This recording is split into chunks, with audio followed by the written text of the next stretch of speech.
अस्सलाम वालेकुम जी, सुबह खैर, लंदन से गुड मॉर्निंग। कैसे हैं आप? खैरियत से हैं? तो अभी भी खबर आई है कि मरीम नवाज साहिबा का कोविड जो है वो पॉजिटिव हो गया है और अब वो ज़ाहिर है कि आइसोलेशन में है। तो परवरदिगार से दुआ है, वीलॉग का की इब्तिदा इस बात से करते हैं कि अल्लाह ताला मरीम नवाज साहिबा को सेहत कामिला अता फरमाए। और जो पहला ख्याल मेरे जहन में आया वो यही हुआ कि देखिए कि जब काम कोई आदमी नेक नीयत से करता है तो कुदरत भी साथ देती है। यानी जिस तरह से दीवाना वार मरीम नवाज साहिबा ने ये कंपेन ज़िमनी इलेक्शन की सारी की है अपने भाई की हुकूमत के लिए, यानी वो सारी कंपेन जो उन्होंने की है वो मतलब आप अंदाज़ा लगाइए कि यही कोविड अगर 10 दिन पहले हो जाता, 2 हफ्ते पहले हो जाता, तो नून लीग के पास तो there is no other personality other than Maryam Nawaz in Pakistan, जो मतलब है कि लोगों को चार्ज कर सके या मुकाबला कर सके। और पीटीआई और इमरान खान का जो एक बहरहाल करिश्मा उसके फ़ैन क्लब का, उसके सामने खड़े होकर ललकारना, अपने लोगों को मजबूत रखना, ये तो मरीम नवाज के अलावा दूसरा कोई शख्सियत नहीं है वहाँ इस वक्त। तो वो सारा काम देखिए उन्होंने किया, सारी मेहनत की, सारी मुशक्कत की। यानी ये कोई इलेक्शन कैंपेन दुनिया का, यानी आप तवील सफ़र करना, गर्मी, हब्स, फिर हमारा क्राउड, उस क्राउड को मतलब है एक बहुत बहुत मुशक्कत का काम है।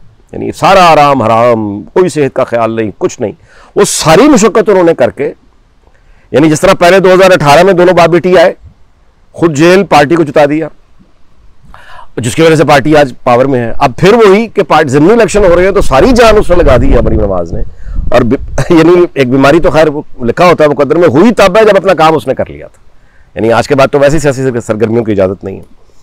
तो ये होता है जी कि आप अब ये, यानी मैं सिर्फ आपको ये इसलिए, बहुत सारी बातें हम देखने के बावजूद नहीं देख रहे होते, मैं सिर्फ इसलिए आपको याद दिला रहा हूँ कि ये अगर यानी कोई आम ज़र्फ होता, देखें ना, अब मैं क्यों कहता हूं कि ये लीडर को ना बेसिकली बड़ा कशादा उसका ज़र्फ होता है, कि अगर ये कोई आम ज़र्फ होता है इमरान खान जैसा या इस तरह जिसको सिर्फ अपने बारे में होता, तो मुमकिन है कि मरीम साहबा ये कहती हैं कि हुकूमत आ भी गई है तो उनके तो पासपोर्ट्स उनको नहीं मिले, उनके वाले तो पाकिस्तान नहीं आए, तो बजाय ये कि वो ऐसी जिद में आ जाती हैं या कोई और मनफी रद्द-ए-अमल देती या ये देखती कि उनको तो रिलीफ कोई नहीं है, वो अपने भाई की हुकूमत, पार्टी के लिए दिन रात उसी तरह से, हालांकि उनको कोई रिलीफ नहीं मिला जब से हुकूमत आई है, वो फिर भी उसी दीवाना वार उन्होंने कंपेन पार्टी की चलाई है, अपना जाती शिकवा किए बगैर कि मतलब वो तो वैसी कोई, उनके पास तो कोई होता नहीं है। ये होता है ज़र्फ, और तभी ज़ाहिर है कि लीडर फिर बनते हैं।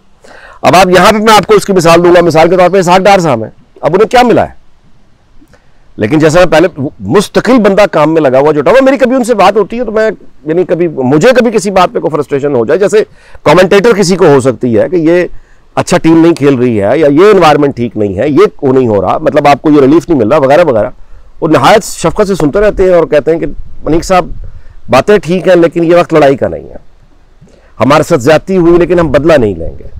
अगर हम भी इंतकाम लेने पर आ गए, अगर हम भी बदला लेने पर आ गए, अगर मैं भी ये जाती मामलात में पड़ गया, जाती दुख को लेकर बैठ गया, तो पाकिस्तान की इकोनॉमी या पाकिस्तान के वो क्राइसिस जो एक आम आदमी हरगिज नहीं समझ सकता, जिस तरह से वो कहते हैं मैं समझता हूं, बिकॉज सारी जिंदगी इकोनॉमी में गुजरी है, ये वक्त लड़ने का नहीं है, ये वक्त मुझे कोई होता नहीं चाहिए। मैं बेसिकली अब इसको ठीक कैसे करें, IMF से रिलीफ मिला है, टेम्पररी है, आगे सॉलिड फाउंडेशन डालनी है, दीवानावार लगे हुए अपने काम में। चलें जी, अल्लाह ताला, यही होते हैं फिर, यानी इस तरह के लोग दीवानावार जो लीडर। सियासत बड़ा मुश्किल काम है जी, यानी सियासतदान को आप बुरा भला तो बहुत, मैं भी कहता हूँ, आप भी कहते हैं, लेकिन अगर कभी उनकी जगह पे आके सोचें तो ना दिन अपना, ना रात अपनी, ना कोई ख़ानदान के लिए वक्त, ना कारोबार के लिए वक्त, आपने दूसरों की खुशियों और दूसरों के गमों में और शिकवे गिले, और ये बड़ा मुश्किल काम है, and it's a thankless job by the way. चलिए जी, आगे चलते हैं। और अब डॉन की ये खबर, वो जिसमें हम ज़ाहिर है कि पहले भी इस वीलॉग पर मातम किया कि वो डिफेंस में जो 2 बच्चे थे, वो जो तशद्दुद हुआ, वो खबर ज़ाहिर है कि आप जानते हैं, मैं दोहराऊंगा नहीं। वो 10 साल का जो कमसिन मुलाजिम था, उसको इतना तशद्दुद किया गया कि वो बेचारा शहीद हो गया, 6 साल का बच्चा हॉस्पिटल में है। तो अब ये कामरान आदिल है,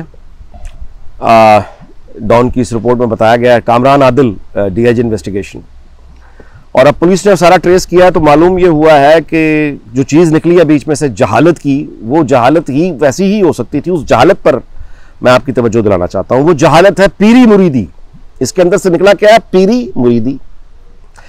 यानी इन 2 बच्चों का बाप, वो जिसके जालिम दरिंदे के पास छोड़ के अपने मुलाजमों को गया हुआ था घरेलू काम के लिए, वो उसका पीर था।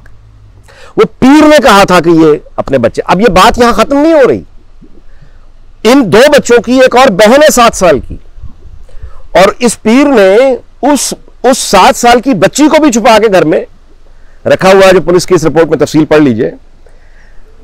7 साल की बच्ची को अगवा करके उसने रखा था, क्यों? क्योंकि उससे शादी करनी है पीर ने। क्यों करनी है?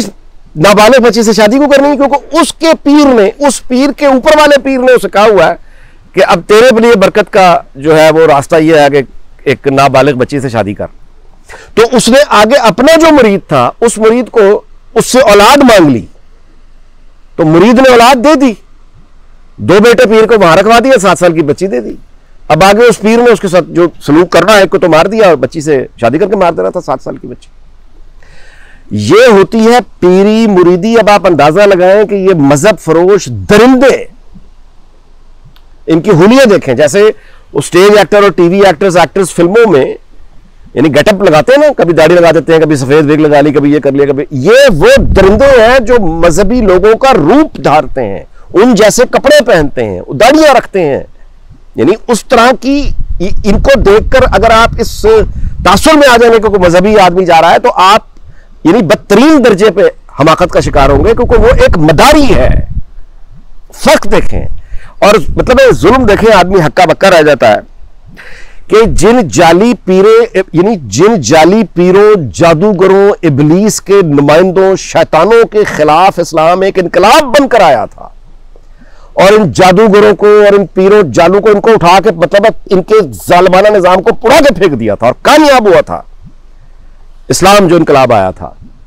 उसी के नाम पे देखे वही दरिंदे, उन्होंने वही मक्कारी से रूप बरते और वही इब्लीस और शैतानों का काम कर रहे हैं। अब ये है क्या, इस पर आपकी तवज्जो। पीरी और मुरीदी देखिए, एक होता है यानी जो हमने मजहब का हाल किया, यानी वैसे इस्लाम के नाम पे पाकिस्तान बना हुआ है, हर कोई आपको इस्लाम करता नजर आएगा, लेकिन इस्लाम का पाकिस्तान से कुछ दूर दूर तक कोई ताल्लुक नहीं है, कोई ताल्लुक नहीं है। यानी इस्लाम की किसी भी प्रिंसिपल को आप उठा लीजिए, पाकिस्तान पर अप्लाई नहीं होगा, कभी अप्लाई नहीं होगा। वो जितने प्रिंसिपल आप उठाए चले जाएंगे, यूरोप में अप्लाई होंगे, अमेरिका में हो जाएंगे, दुनिया जापान में बहुत से प्रिंसिपल अप्लाई होते हैं। पाकिस्तान में तो सिरे से है ही कोई नहीं इस्लाम का, सिर्फ नाम ही है ना, बाकी एसेंस तो है ही नहीं, खाली।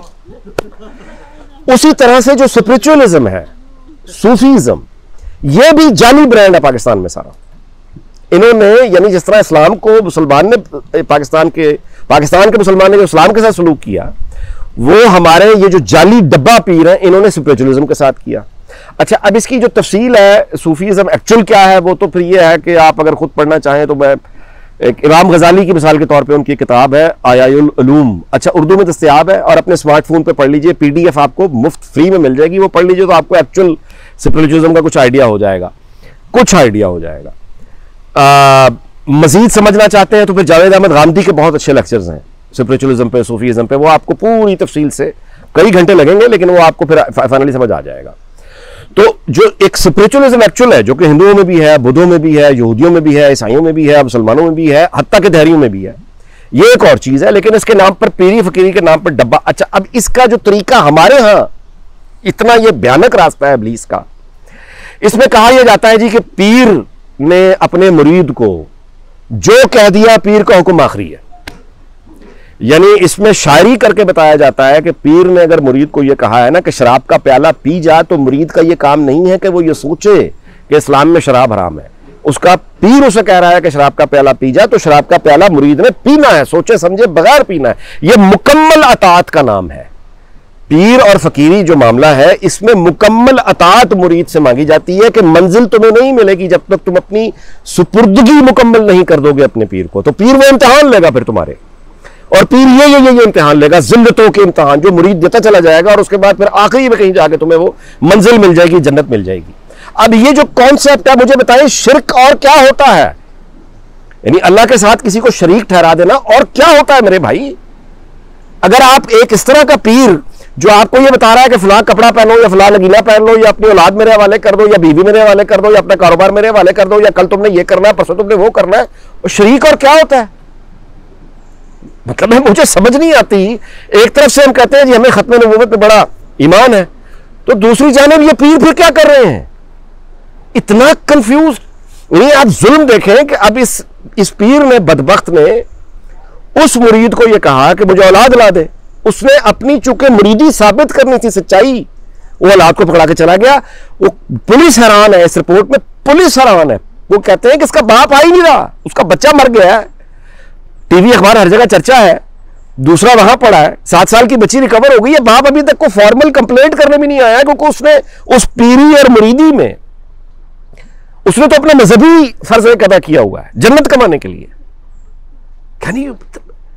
ये जुल्म इस्लाम के नाम पे होता है, ये जुल्म, ये सूफीज़्म और स्पिरिचुअलिज्म के नाम पे ये प्रैक्टिस होती है और इनकी इज्जत की जाती है। ये जाली, ये दरिंदे, ये पीरी फकीरी। अब आप ये बुशरा बीबी को आप क्या समझते हैं कि ये काले जादू करने वालों को, ये बनी गाला वालों को, अगर ये परिंदे मार रहे हैं, जानवर मार रहे हैं, इनको पावर के लिए आप शर्त लगाएं 6 बच्चों को मार दो, 20 बच्चों को मार दो, ये रुकेंगे?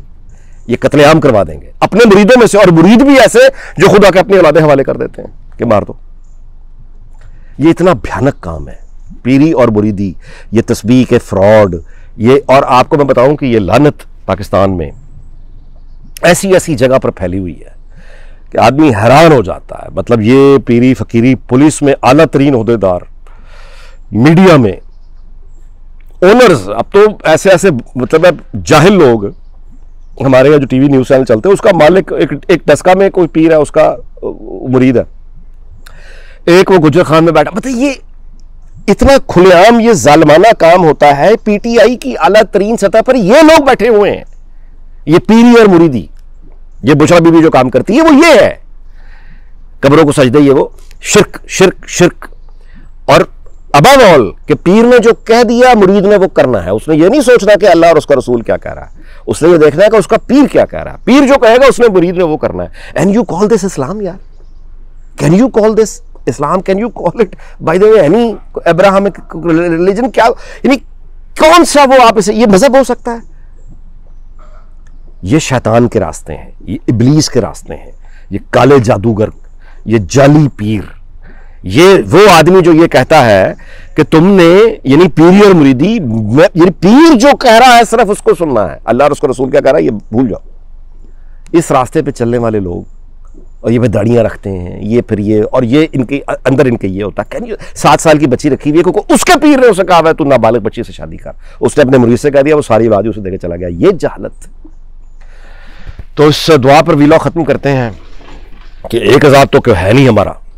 तो बस इस दुआ पे वीलॉग ख़त्म करते हैं कि अल्लाह ताला हमें हमें वो फ़हम अता करे, शऊर अता करे, अक़ल अता करे कि दिन रात ख़ुद को मुसलमान चलाने वाले हम खाली ढोल कभी एक्चुअल एसेंस जान पाएँ कि इस्लाम की रूह क्या है।